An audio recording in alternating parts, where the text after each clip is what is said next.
Welcome to the Hawley Area Community Show. I'm your host, Kristen Kreil. I am here at Hawley High School with Phil Jensen, who is the district superintendent. Welcome to the show, Phil. Yeah, thank you. Yeah. We're here to talk about a couple things. One, Phil has just won a prestigious administrator award. So would you... I'm not so sure about prestigious. Would you like to talk a little bit about the award that you won? And The award is called the MASA, which is our professional organization here in Minnesota. It stands for Minnesota Association of School Administrators, and it's their Administrator of Excellence Award. It's a regional award.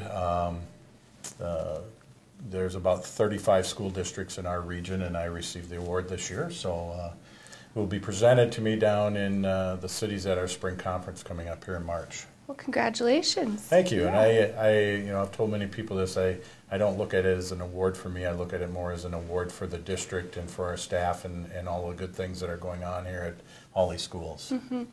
Yeah, can you talk a little bit about, is there things coming up for Hawley that are different, or? Well, we've just completed 2 community listening sessions as we're starting the process of exploring additions to our school.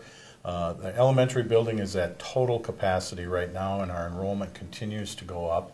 Our first grade is in 4 sections, and our kindergarten is in 4 sections, and we're typically a 3-section school. So our preliminary numbers for next year indicate that we're right on that bubble for a 4-section class again, and with some of the business expansion that's coming to the community with Cretex and Elderon expanding and things like that, we're projecting that our enrollment's going to continue to grow, so we have to address those needs.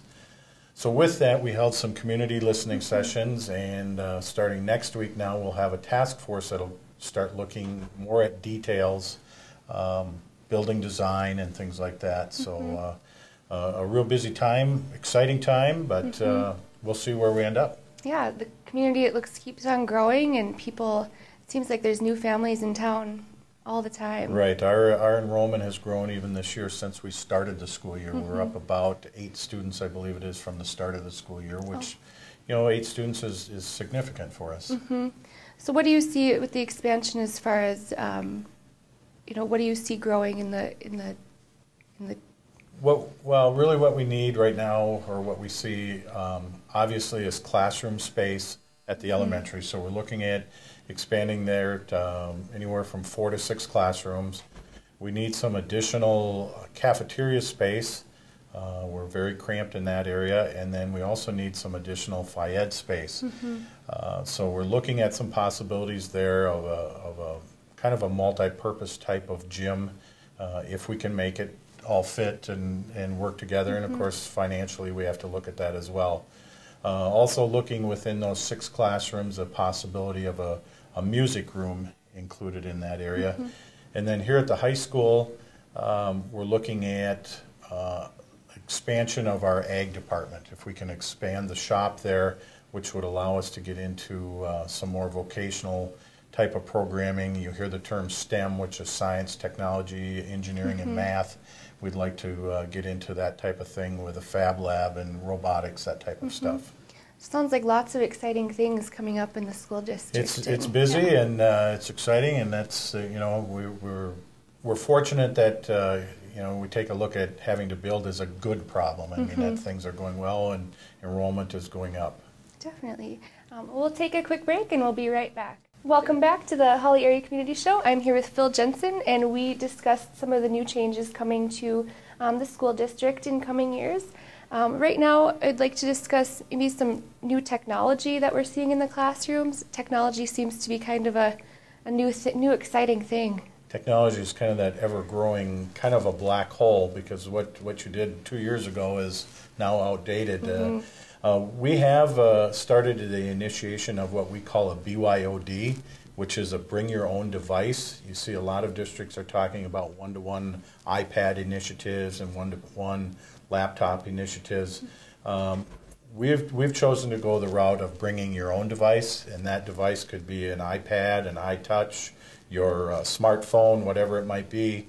There's the Google Chromebooks, and I mean that list goes on and on of the different type of tablets. But several reasons for that. Number one, it's more cost effective for the district. Obviously, we're not having to buy, large amounts of equipment. You have a natural replacement cycle, and that's called Christmas and birthdays. And it's unbelievable the amount of new devices that the kids in both the elementary and the high school got at Christmas and are utilizing in the classroom. So with that, we've had to upgrade our infrastructure as far as our wireless capability and things like that.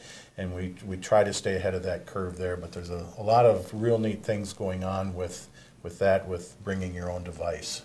Yeah, it seems like everybody these days has something that I don't know how to use. Yeah. Yeah, there's some real neat things that are going on in the elementary. They're working with Legos and robotics. Just saw you a demonstration the other day. The kids were using an iPad and FaceTime, and they're controlling these little vehicles that they've made. And through FaceTime, the operator doesn't even see the vehicle, and it's just unbelievable what these kids are doing. Yeah, are we seeing that in the high school too, or teachers using this technology? Yep. Or how? And it's getting more and more. We've actually increased one of our staff members' time now. She's a half-time, what we call a technology integrationist. So she's going around helping staff integrate the different types of technology into the classroom, and that's been a big plus for us. We just started that here after the first of the year. Our Science Olympiad team is doing a great job. They use a lot of technology. They've just won their 5th regional competition, going to state again for, like I say, for 5 years in a row, and that's fantastic. We're using technology from art classes, music classes, English, science, all the way down the line. So it's exciting to see some of the different things that are going on. Yeah, it's really exciting, and I suppose teachers have to constantly be up on the technology. Do you see students teaching teachers how to use this sometimes? There are times when we do that, where we ask the kids, because they always talk, we are digital immigrants. This is all new to us, and where the kids have been brought up in this age, and they, it's just like at home. If you need your remote control fixed, you just ask your child to do it. It's a lot easier than picking up the manual and trying to figure it out. So there's just a lot of things going on. The time and the training for staff is a portion of the picture that we struggle with at times, but we're getting there, and staff has put in a lot of time and effort with that. All right. Well, thank you for talking about the updates of technology. It's something that I think it's ever growing, and everyone has to adapt to as it comes along. Right, and we try to stay ahead of the curve. Yeah. Well, thank you everyone for watching today, and thank you, Phil, for your time and giving us some updates on the district, and we'll see everyone next time.